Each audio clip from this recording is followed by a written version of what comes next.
Dad Perfect Events.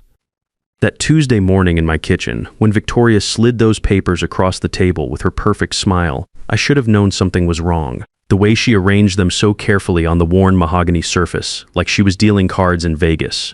The way her eyes never quite met mine when she said it was just temporary financial power of attorney. The way the morning light streaming through my kitchen window caught the gold lettering on those expensive documents, making them look more like contracts with the devil than family paperwork. I'm Benjamin Coleman, 62 years old, and after 28 years carrying an FBI badge, I thought I'd seen every kind of predator that walked this earth. Turns out the most dangerous one had been sitting at my dinner table for 3 years, calling me dad and playing with my granddaughter in the very living room where Patricia and I had raised our son. The papers were thick, cream-colored, the kind that scream legitimacy but feel wrong in your hands. Victoria sat across from me in my Portland kitchen, her blonde hair pulled back in that way that made her look like the successful investment advisor she claimed to be. The same kitchen where Patricia had made pancakes every Sunday morning, where Nathan had done homework at this very table, where we'd celebrated birthdays and holidays for decades. Now it felt like a crime scene waiting to happen. My son Nathan was at work. Sophia was napping upstairs in the room that used to be Nathan's, and it was just me and the woman who was about to try to steal everything I'd worked for. The house was quiet except for the tick of the grandfather clock in the hallway, the same clock that had counted down the hours of my marriage, my career, and now apparently my financial independence. "It's really just a precaution, Ben," Victoria said, tapping her manicured nails on the table's surface. Each tap echoed in the silence like a countdown. "With your memory issues lately, we want to make sure everything's protected. Memory issues." That was the first red flag that should have hit me like a freight train. I've never had memory issues. Hell, I can still recite case numbers from 1995, remember the exact layout of crime scenes from decades ago. But she said it so casually, like it was common knowledge around the family, like everyone had been discussing poor old Ben's declining mental state behind his back. "What memory issues?" I asked, keeping my voice level. My hands rested flat on the table. The same hands that had cuffed hundreds of criminals, signed thousands of reports, held my wife's hand during her final moments. Victoria tilted her head with that sympathetic look women perfect when they're about to deliver bad news. The morning light through the lace curtains Patricia had hung years ago cast shadows across her face, making her expression seem even more calculated. "Nathan mentioned you've been forgetting things. Conversations we've had where you put your keys, he's worried about you, Ben. We all are." I watched her face as she spoke, cataloging the micro-expressions I'd learned to read during thousands of interrogations. The slight lift of her left eyebrow when she mentioned Nathan, the way her pupils dilated just a fraction when she talked about my supposed forgetfulness, the unconscious touching of her throat when she lied. Classic tells of someone constructing a narrative in real time. "I think I'd remember having memory problems," I said, my eyes never leaving her face. Her laugh was musical, practiced, the kind of laugh that had probably fooled better men than me. "That's the thing about memory issues, Ben. The person experiencing them is often the last to know." I looked down at the papers again, really studying them this time. Power of attorney documents, medical directives, something about asset protection trusts, all prepared by a law firm I'd never heard of in a city I'd never been to, all granting Victoria complete control over my $1.8 million retirement fund, my house that I'd bought with Patricia 30 years ago, even my late wife's jewelry collection that sat in our bedroom safe. The kitchen suddenly felt smaller, the walls closing in like they do in interrogation rooms when suspects realize they're trapped. The familiar smells of coffee and the faint lavender scent from Patricia's soap that still lingered in the house seemed overshadowed by something else, something that smelled like desperation and greed. "Nathan thinks this is a good idea?" I asked, my finger tracing the edge of one document. "He suggested it. Actually, he's seen how stressed you've been since Patricia passed. He wants to take some of the burden off your shoulders." That's when I knew I was looking at a professional. She'd done her homework, mapped out the family dynamics like a military strategist, a grieving widower who might be losing his edge, an adult son caught between loyalty to his father and trust in his wife, a toddler who could be used as emotional leverage. She'd identified every pressure point in our family structure and was applying force exactly where it would do the most damage. I'd spent 3 decades hunting people like Victoria. The difference was, those predators went after strangers. This one had married into my family and spent 3 years earning our trust, learning our routines, mapping our vulnerabilities like she was planning a heist. "Where did you say you worked before you met Nathan?" I asked, setting the papers aside with deliberate care, Meridian Financial Group in Seattle. Portfolio management for high net worth clients. The answer came too quickly, too rehearsed, like dialogue from a play she'd performed before. And your maiden name again, Summers, Victoria Summers. Again, no hesitation, but her hand moved to her throat, touching the simple gold necklace she always wore. Another tell. The morning light was shifting now, casting longer shadows across the kitchen table. In the distance, I could hear the garbage truck making its rounds, the ordinary sounds of a Tuesday morning in a neighborhood where nothing bad was supposed to happen to families like ours. I pushed back from the table, the chair legs scraping against the linoleum floor that Patricia and I had installed ourselves back in '98. I need to think about this. Of course, Victoria said, already gathering the papers with movements that were too practiced. Too efficient, but Ben, the attorney, needs these back by Friday. There are some tax advantages we don't want to miss. Always the deadline, always the urgency.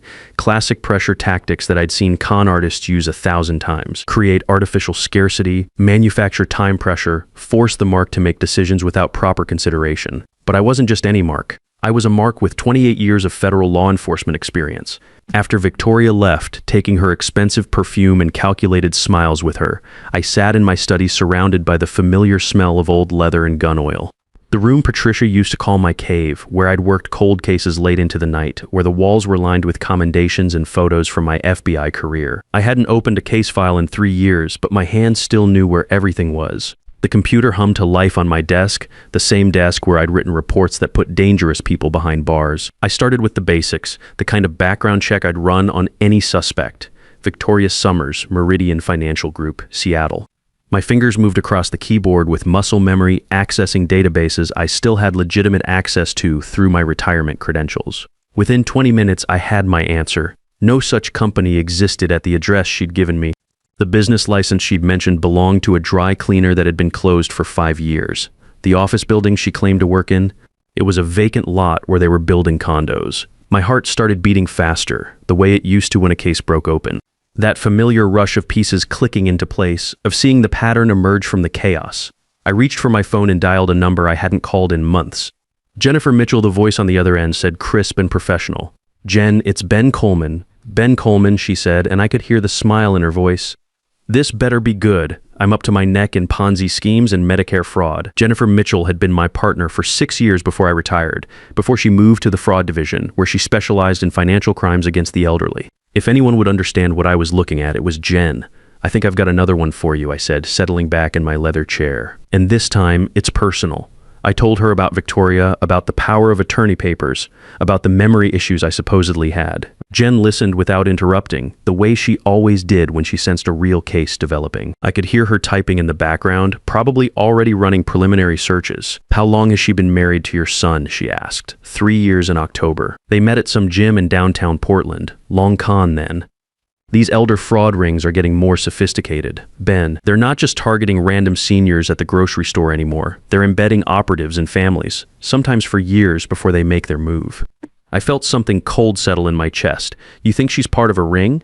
I think you need to be very careful. If she's professional, she's probably not working alone. And if she spent 3 years setting this up, she's not going to walk away quietly when you say no." After I hung up, I sat in the gathering darkness of my study, thinking about the woman who'd been sharing Sunday dinners with us, who'd been in family photos, who'd held my granddaughter and called me dad, the woman who knew exactly where I kept my spare keys, who'd seen me enter my safe combination, who'd been cataloging the contents of my house for 3 years. That night, Nathan came by for dinner. It was our usual Tuesday routine, something we'd started after Patricia died to make sure neither of us got too isolated. I made spaghetti and meatballs in the kitchen where Victoria had tried to steal my life, using the same recipe Patricia had perfected over 30 years of marriage. We ate in the dining room at the mahogany table that had witnessed thousands of family meals, homework sessions, and heart-to-heart conversations. Nathan looked tired, the way young fathers always do, but there was something else in his expression. Something I couldn't quite read. Victoria mentioned she stopped by today, Nathan said, twirling pasta around his fork. She did. Wanted me to sign some financial documents. Nathan's fork paused halfway to his mouth. In that pause, I saw years of careful manipulation, months of planted suggestions, weeks of manufactured concern. "Dad, we talked about this. You've been struggling since Mom died, forgetting appointments, leaving the stove on. Victoria's just trying to help." The words hit me like a physical blow. Not because they were cruel, but because I could hear Victoria's voice in them. The exact phrasing, the careful emphasis, the loving concern that masked something darker. "Son," I said, setting down my water glass with deliberate control, "I've never left the stove on in my life, and my memory's fine. I can tell you what I had for breakfast 3 weeks ago, if you want, Dad." Nathan's voice had that patient tone people use with difficult elderly relatives. The tone that says you're being humored but not believed. "You missed Dr. Harrison's appointment last month. Victoria had to reschedule for you. I never had an appointment with Dr. Harrison. See, that's what I'm talking about." I looked at my son, really looked at him.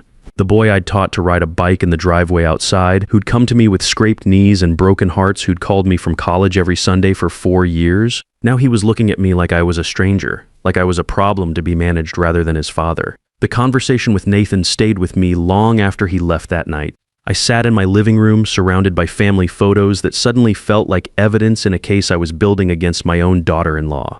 The house creaked around me, settling into the familiar sounds of evening, but nothing felt familiar anymore. I went back to my computer, this time digging deeper than basic business verification. If Victoria was running a con, there would be traces. There always were. Predators might be clever, but they weren't perfect. And 28 years of federal law enforcement had taught me that everyone leaves digital footprints. I started with the wedding photos from 3 years ago, the ones from their ceremony at the botanical gardens that I'd helped pay for. Victoria looked radiant, Nathan looked happy, and I looked like a proud father welcoming a new daughter to the family. But now, studying her face with professional eyes instead of paternal ones, I saw something else. The way she positioned herself in every shot, always at the perfect angle, always camera-ready, like someone who'd done this before. The FBI database access I still maintained through my retirement status gave me tools most people didn't have. I ran facial recognition software, cross-referencing Victoria's image against known criminal databases. It was a long shot, but long shots sometimes paid off. 6 hours later at 3 a.m., I got a hit. Diana Ross Parker. Real name, real criminal history. 3 arrests for fraud in Nevada, Arizona, and California. 2 convictions. 18 months in minimum security prison. Released 4 years ago, just in time to disappear and reinvent herself as Victoria Summers. I printed everything. Bank records, arrest reports, prison intake photos. The evidence I'd need to convince Nathan that his wife was a professional criminal who'd been playing a 3-year-long con game. Diana Parker specialized in what the Bureau called familial infiltration. She'd marry into wealthy families, establish herself as the trustworthy daughter-in-law, then systematically drain their assets before vanishing. Her last victim was a retired judge in Tucson named Harold Green. She'd walked away with $400,000 of his retirement money before anyone realized what happened. The judge's son had defended her right up until the day she emptied the accounts and disappeared. Sound familiar? The similarities were chilling. Same pattern, same methodology, even some of the same phrases I'd heard Victoria use. The careful concerns about memory, the gentle suggestions about financial protection, the way she positioned herself as the responsible family member looking out for everyone's best interests. But there was more. According to the case files, Diana Parker didn't work alone. She was part of a larger operation run by someone named Alexander Morgan, a man who recruited attractive women to infiltrate wealthy families.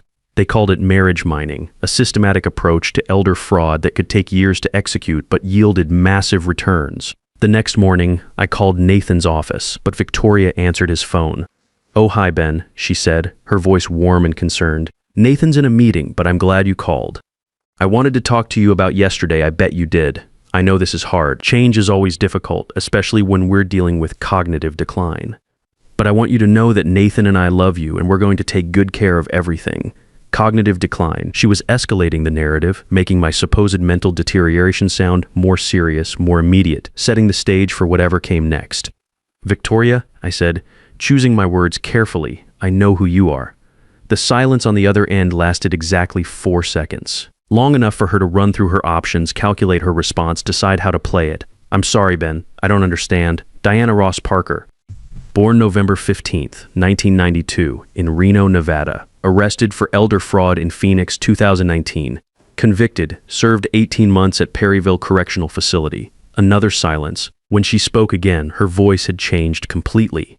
The warm, concerned daughter-in-law was gone. What replaced her was cold, professional, dangerous. That's a very serious accusation, Ben.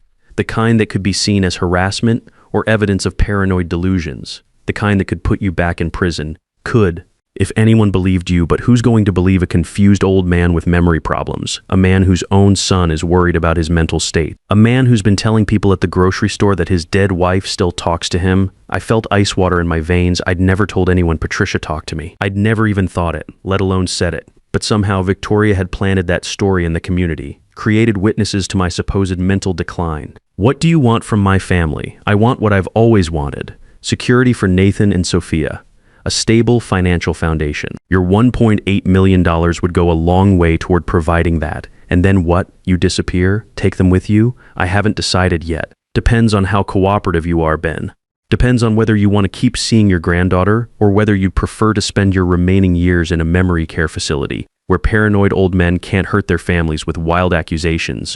The threat was clear, professional, devastating. She'd been building a case against me for months, creating a paper trail of supposed incidents that would support a mental competency hearing. My own son would testify against me, believing he was protecting me from myself. You're good at this, I said. I'm the best at this. And Ben, this conversation never happened. Your memory problems are getting worse. The line went dead. That's when I knew I was at war. I called Jennifer Mitchell back immediately, my hands shaking as I dialed her number. When she picked up, I didn't waste time with pleasantries. Jen, she knows I'm on to her. Diana Parker, the woman calling herself Victoria, she just threatened to have me committed. Slow down, Ben. Tell me exactly what happened. I told her about the phone call, about Diana's threats, about the systematic character assassination she'd been conducting for months. Jen listened, and I could hear her typing rapidly in the background. She made a mistake threatening you on a recorded line, Jen said. We're going to get her to make more mistakes. How quickly can you get to the Portland field office? Within 2 hours, I was sitting in a conference room that smelled like industrial coffee and government furniture polish. Agent Timothy Brooks from the Financial Crimes Unit had joined us, along with a tech specialist who was setting up recording equipment that looked like something from a spy movie. The plan is simple, Jen explained, spreading Diana Parker's criminal file across the metal table. You wear a wire, pretend to go along with signing the power of attorney and get her to admit what she's really planning. We need her confession on tape. What about Nathan? What about Sophia? Agent Brooks leaned forward, his expression serious. Mr. Coleman, based on the pattern we're seeing here, your son and granddaughter are in real danger. Diana Parker doesn't just steal money and disappear. In her last case, she took the victim's grandson with her when she fled. The boy was found 6 months later in a Canadian safe house. The recording equipment felt heavy against my chest as I walked into the downtown coffee shop 3 days later. Diana had chosen the location-neutral ground, she'd said, where we could work things out like family. The irony wasn't lost on me.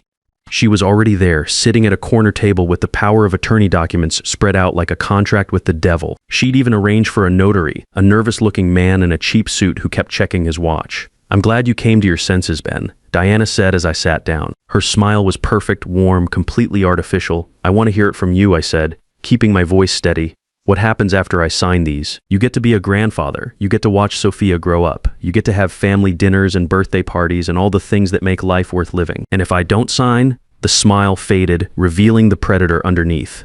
Then Nathan's going to have to make some very difficult decisions about your care, about whether you're safe to live alone, about whether you should be around Sophia without supervision. You'd have me committed. I'd have you helped.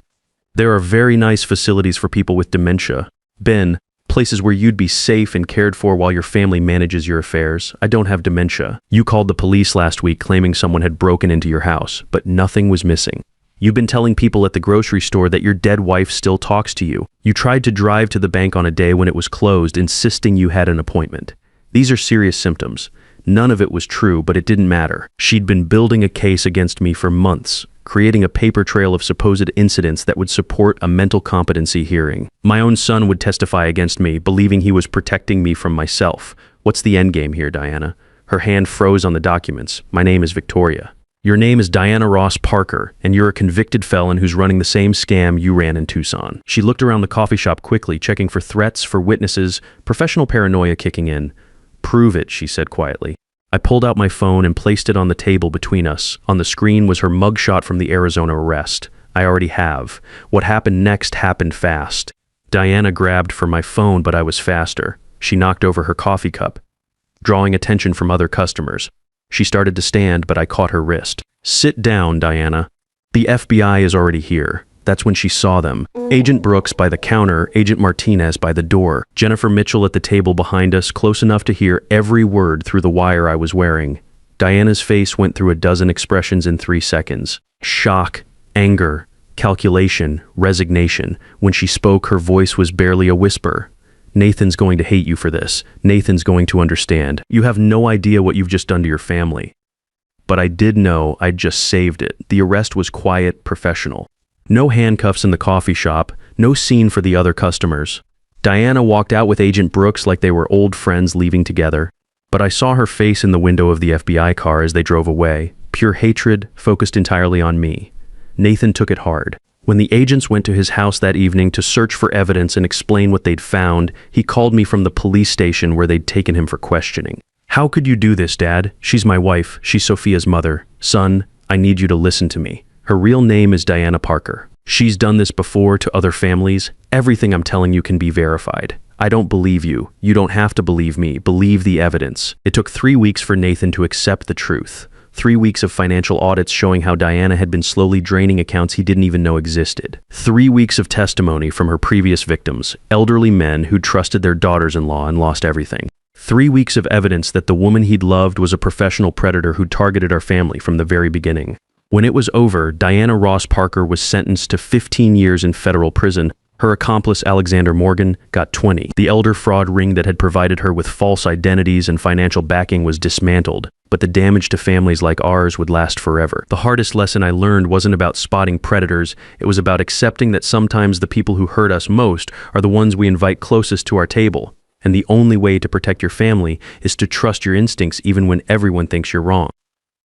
3 years ago, I thought retirement meant my job was done, but I discovered that protecting your family's future is the one assignment that never ends, and sometimes experience is the only weapon that matters when love gets weaponized against you.